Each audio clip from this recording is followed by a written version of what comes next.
The forest always called to me. There was something inescapable about the vastness of the trees, a promise of absolute silence, of necessary isolation. For Scott, the forest wasn't just an escape, but a desperate need. The city no longer offered him refuge. Life had become too heavy a burden to bear. The work, the people, the constant noise of a civilization he felt was drifting away with each passing day. Scott made the decision impulsively to abandon everything. A package with the essentials, a tent, a supply backpack, a hunting knife he had never used, a lighter that barely worked. The destination? An ancient forest, far from common trails, mentioned in rare online forums, described as untouched. The forest of forgetting, a place where few dared venture, where many disappeared, or so the stories went among those who believed in legends. Scott didn't care about legends. What he sought there was silence, and perhaps to forget himself. As he entered the forest, he was immediately enveloped by crushing quiet. The trees, tall and thick, seemed to bend to block out the sun. Few rays of light penetrated the dark green canopy. The damp leaves cracked under his feet. The smell of wet earth and decay filled the air. The path he followed vanished at some point, but Scott didn't care. He wanted to get lost. The first few hours were a relief for his mind, a sense of freedom. However, as he advanced, something changed. The forest, initially comforting in its isolation, began to weigh on him. It was a subtle presence, an annoying hum at the back of his mind, as if the very nature around him was alive, watching him. Scott wasn't sure if it was just his imagination, the effect of days of accumulated stress, but at some point he started to feel he wasn't alone. He stopped to set up camp in a tight clearing, surrounded by trees that seemed to twist in strange directions, like frozen bodies in the middle of an insane dance. Scott forced himself not to think much about it. It was while he was pitching his tent that he saw something that shouldn't be there. On the ground at the edge of the clearing, a small pile of stones formed a perfect circle. In the center, an animal skeleton, perhaps a bird, perhaps something smaller. The strange thing wasn't the skeleton, but the precision with which the stones were arranged. They weren't there by chance, and Scott knew it instantly. Someone or something had placed them there. He looked around, trying to see if there were more signs of human presence, but found nothing. The forest was quieter than ever, as if even the wind avoided that place. Even the birdsong he had heard at the start of his walk had vanished. All that remained was the sound of his own breathing. That night, he slept poorly. Every crack of a branch seemed amplified.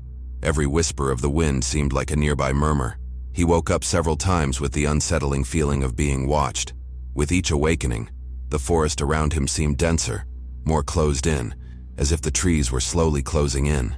Growing paranoia began to set in, but he tried to rationalize, convince himself it was just his exhausted mind. However, in the morning, something was definitely wrong. His tent, which he remembered leaving closed, was open. His belongings had been rummaged through, but nothing seemed to be missing. Everything was scattered, as if someone had been looking for something specific. The stone circle in the clearing now had a new addition, small bones that hadn't been there the night before. Scott observed them carefully, and a chill ran down his spine. Who was there? Who could have entered his camp in the middle of the night without him noticing? He remembered hearing no footsteps, no physical presence. He tried to shake the feeling of being hunted, but the thought wouldn't leave him. The forest, which he had sought for refuge, now seemed intent on swallowing him whole. Throughout the day, Scott tried to convince himself everything was under control. Maybe he had forgotten to close the tent. Maybe the bones had been moved by an animal. He needed to stay rational, but the forest wouldn't let him. With every step he took, he felt as if he was being followed. There were no footprints, no shadows he could see, but the feeling was clear. He was no longer alone. At the end of the second day, after a long walk through increasingly dense and inhospitable terrain, Scott found something he should never have seen. A cabin, hidden in the heart of the forest, covered in moss, and practically integrated into the landscape. It didn't look recent. Its walls were made of rotting wood, and its structure seemed to lean, as if it were about to collapse. Hesitantly, he approached. The door was ajar, revealing a dense darkness inside. Scott felt a lump in his throat, but his curiosity was stronger. Maybe he thought he would find an answer to what was happening. Maybe someone lived there, someone who would explain the strange events of the past few days. But as he pushed the door open, Something inside him knew immediately. Entering there would be a fatal mistake.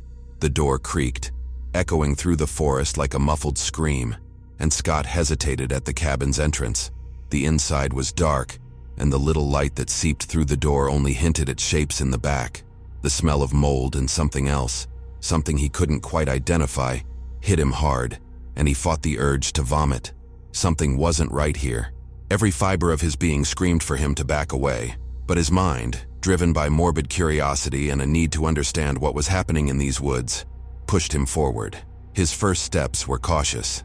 The cabin floor was covered in a thick layer of dust, but with a shiver, he noticed tracks there. Deep, dragging footsteps. Scott switched on his flashlight and saw, on the walls and the few scattered pieces of furniture, signs of decay, not the natural wear of a place abandoned to time. There was something wrong with the scratches on the walls, the etched surfaces, and especially the remnants of what looked like claws. He moved closer to one of the walls, running his fingers over a series of deep, uneven grooves. Each mark seemed made with anger, with desperation. He tried to imagine what could have caused those scratches, but the idea of an animal didn't fit. These weren't ordinary marks. They seemed to have intent. A plea? As he examined the cabin, Scott noticed something that made him recoil in horror. On the floor, in the darkest corner, there was a pile of skins, like a heap of clothes left behind, but organically fused to the ground, as if the wood itself had absorbed them over time. Looking closer, he saw thin, worn bones among the skins, small fragments that seemed abandoned, forgotten. Scott felt a prickling discomfort on the back of his neck, an almost tangible sense that someone was watching him. He turned his flashlight toward the door and almost lost his breath. There, standing between the cabin and the forest, a figure stared at him. It wasn't a full figure, but a hazy silhouette that wavered between the trees, hiding and revealing itself in the shadows. "Who's there?" he called, his voice sounding weaker than he'd intended. The figure remained still, a patch of darkness, silent. Scott felt a chill of pure terror. There was no way he could be seeing something real. His mind had to be playing tricks on him.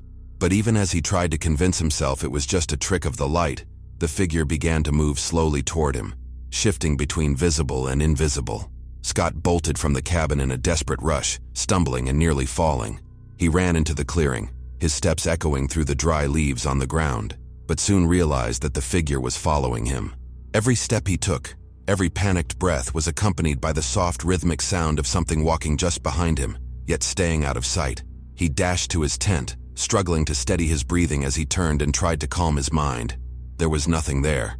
The figure hadn't followed him back to camp, but the feeling that he wasn't alone lingered, like an invisible shadow hovering over him. On the third day in the forest, Scott realized his perception was warping. He could no longer tell if it was day or night. The sky was a constant oppressive gray, leaving him with no sense of time. At some point, he came across another circle of stones, but this time, the stones were stacked in a shape vaguely resembling a human figure, and more bones. Human bones, he realized in horror, were scattered around. As night fell, the whispering began. At first, it was just a suggestion, a faint sound he ignored, attributing it to the wind in the trees.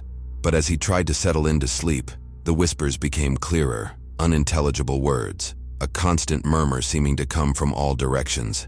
He tried to start a fire, but the wind blew strong, extinguishing any flame he managed to kindle.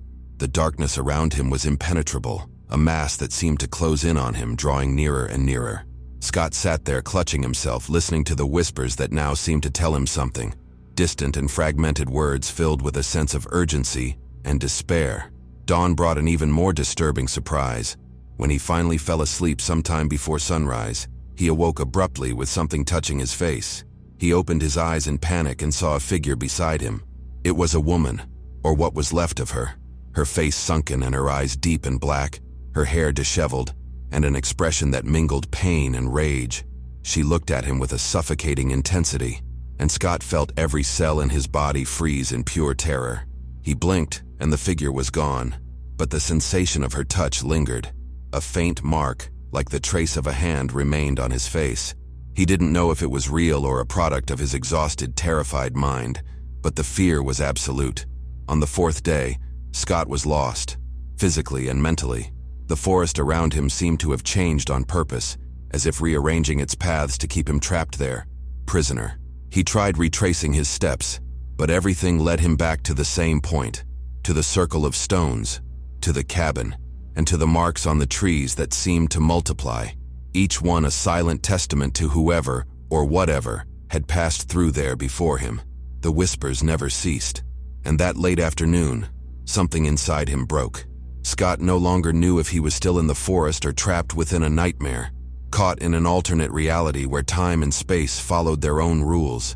He felt he was becoming an extension of that place, part of the forest, a fragment of that darkness. He no longer knew if he would ever make it out of there. The fifth day dawned with a thick mist covering the forest, turning the world around Scott into a vast, gray, indistinct expanse. He'd barely slept that night. Every sound, every whisper seemed closer, more insistent, and he knew with an inexplicable certainty that someone, or something, was watching him. The dense silence of the forest had become a weight on his mind, an invisible presence that pressed down, crushing every thought, turning each step into an act of despair. Scott no longer cared about finding his way back. Something inside him had given way. The forest was no longer a physical place but an extension of his deepest fears, a dark mirror reflecting each doubt and regret, magnified, distorted. Despair had swallowed him, and in the midst of that despair, the forest whispered, called to him. The cabin, which he'd sworn to avoid, kept appearing in his path no matter which way he went. All day he wandered in circles, always returning to the same spot, the same place marked by the abandoned structure, the rotting wood, and the symbols scratched into the walls. This time, he decided to go inside, convinced that he would find either answers or an end to his suffering. Within, the atmosphere inside the cabin was even more oppressive. The air was thick, suffocating, laden with a metallic smell that mixed rust with something that reminded him of blood. Scott gripped his flashlight tightly, aiming it into the dark corners, and there, at the back, on the wall opposite the entrance, he saw something that stole his breath away. Etched into the wood was a human figure outlined in deep, jagged scratches, with elongated arms and legs, empty eyes, and a mouth open in a silent scream. Scott stepped back but stumbled over something on the floor. When he raised the flashlight to see, his eyes widened in panic. A pile of human bones, fragile and brittle, arranged deliberately, forming a sort of makeshift altar. Before he could turn and run, he heard a sound, a whisper, too close, carried by a voice that seemed to come from inside his own mind. "You're too late, far too late." The voice sounded familiar, but he couldn't place where he'd heard it before. He tried to ignore it, but the sound repeated, louder this time, echoing through the cabin as if the very walls were speaking. "Don't you understand, Scott? The forest does not forgive." He covered his ears, but the words intensified until his own name echoed in the darkness, over and over, in different tones, blending anger with sorrow, until they merged into a sinister chorus. He ran outside the cabin, but as he opened the door, he stopped abruptly. The forest had changed. The trees around him were closer, taller, and the space between them had become a natural tunnel that seemed to pull him towards something invisible in the distance. He knew he should run the other way, but his body wouldn't respond. One step, then another, and soon he was walking down the tree tunnel, which narrowed as if the trees were closing in on him.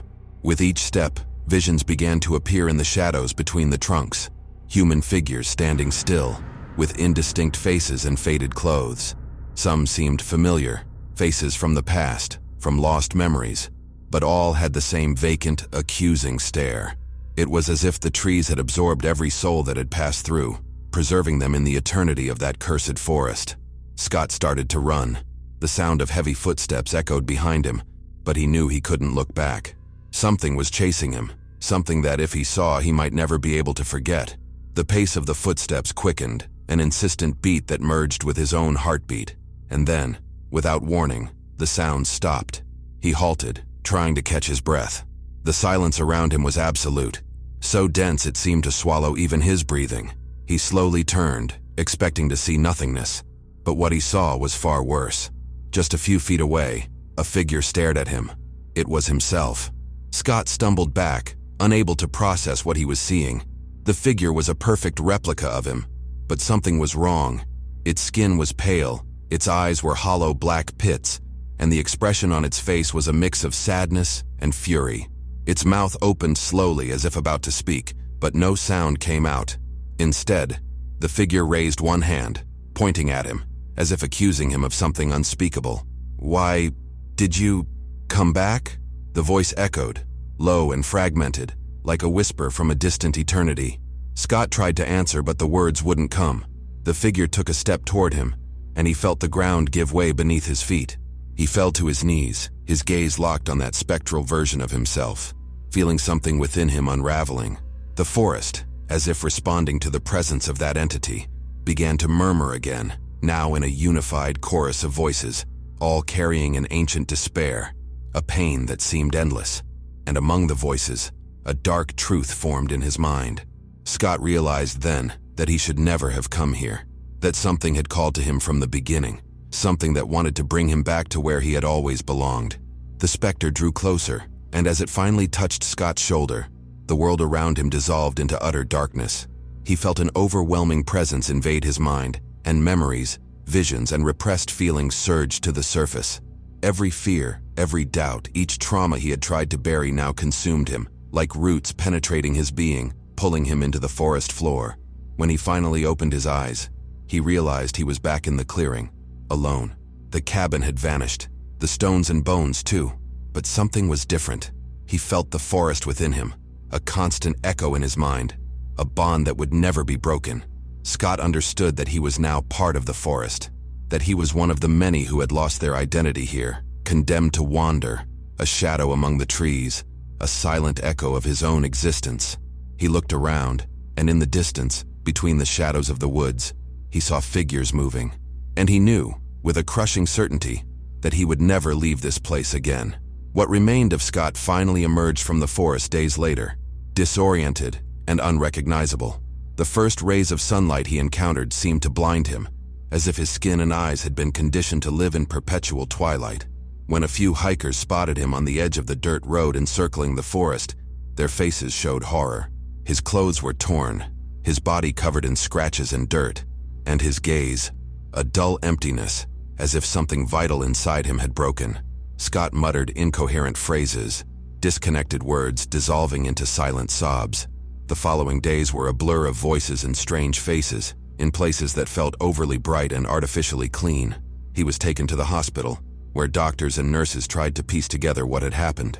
But Scott remained silent, his empty eyes fixed on a distant point, unable to comprehend the reality around him. His hands trembled constantly, as if he still felt the touch of something no one else could see. A few days later, the police came with questions. They tried to understand what had led him to enter the forest and what he'd encountered there. He told them, but the words came out fragmented, mixed with whispers and disjointed descriptions of trees that moved, shadows that pursued him, a cabin that vanished and reappeared. They tried to treat him with compassion, but gradually, their looks of sympathy were replaced with skepticism. To them, Scott was just another victim of delusion after prolonged, solitary time in the forest. The investigation was soon closed, and he was released, considered clinically recovered, at least physically. But Scott knew the truth. He would never recover. Something had followed him out of the forest, something no one else could see but that he felt every day, every minute. It was like a constant presence, an invisible weight pressing on his chest, a shadow that seemed fused to his being. Time had become a formless blur. Days passed like hours, and hours stretched into centuries. His sleep was haunted by dreams of the forest, the sound of trees shifting, the figure of his own image returning to accuse him, the echo of his name repeated by ghostly voices. The cabin appeared in each of these dreams, a fixed point in a sea of despair, and every night he was drawn to it, unable to resist. As he got closer, the whispers grew louder, and he knew that sooner or later he would be forced to return. The forest had marked him. Now it was a part of him, and he, a part of it. No matter how many miles separated him from that place, it lived in his mind, a parasite feeding on his deepest fears, a weight that would never leave him in peace. Scott tried to resume life, but it was a futile effort. Each interaction, each attempt to connect with the world around him felt empty, as if he were merely a shell. People he tried to talk to soon pulled away, unsettled by his distant stare and his obsession with the forest. He repeated the same stories, but no one believed him. To them, it was just delirium, an exaggerated nightmare. Gradually, he stopped talking about it altogether, slipping into complete isolation, trapped in an invisible cell of horror and paranoia. At night, the whispers continued, and Scott began to believe that somewhere within the forest itself, there were others like him, lost souls who had once entered that place and never fully returned. He felt the presence of these souls in his dreams, saw their distorted faces among the trees, indistinct figures that called out to him. He was trapped in a prison without walls, in a forest without an exit that was now part of his own psyche. Slowly, the desire to return took over his mind. The forest was calling, and he knew it was only a matter of time before he succumbed to that call. It wasn't a conscious choice, but a need, a psychological gravity pulling him back. On the last night he was seen, Scott stood on the porch of an abandoned house at the edge of town, staring out at the horizon. His eyes didn't blink, fixed in the direction of the forest, and a faint, almost imperceptible smile curled the corners of his mouth. By dawn, he was gone. The report started a few months later. Locals passing near the forest claimed to see a tall figure, dressed in dirty clothes with a lost expression, wandering among the trees like a shadow without purpose. Some, curious, ventured into the woods looking for him but found nothing but ancient trees and stifling silence. But in the dead of night, others swore they heard whispers, calling Scott's name, a distant, faint voice blending with the wind. Today, local legends say that if someone ventures deep enough into that forest, they may find Scott's figure, standing among the trees, his face a mask of despair, his mouth murmuring words no one can understand. And they say that if anyone looks deep into his eyes, they may see fragments of the forest reflected there, pieces of a world that consumed Scott, a universe that transcends our own. Because the forest never forgets those who dare to enter. For those who have reached the end of this story, a warning. The psychological horror that dwells in the forgotten corners of nature lies beyond what we can comprehend. The Forest of Forgetting is not just a legend, but a living memory, a lingering reminder of something that exists at the edge of our reality. If you ever feel drawn to isolated places, to spaces where silence seems to have a will of its own, ask yourself what you are truly seeking, and whether you're willing to sacrifice a part of yourself to find the answer. Thank you for watching. If you've ever had a disturbing encounter with the unexplainable, or felt a call from a forgotten place, share your story. For sometimes, the darkest secrets remain alive within each of us, waiting only for the right moment to emerge.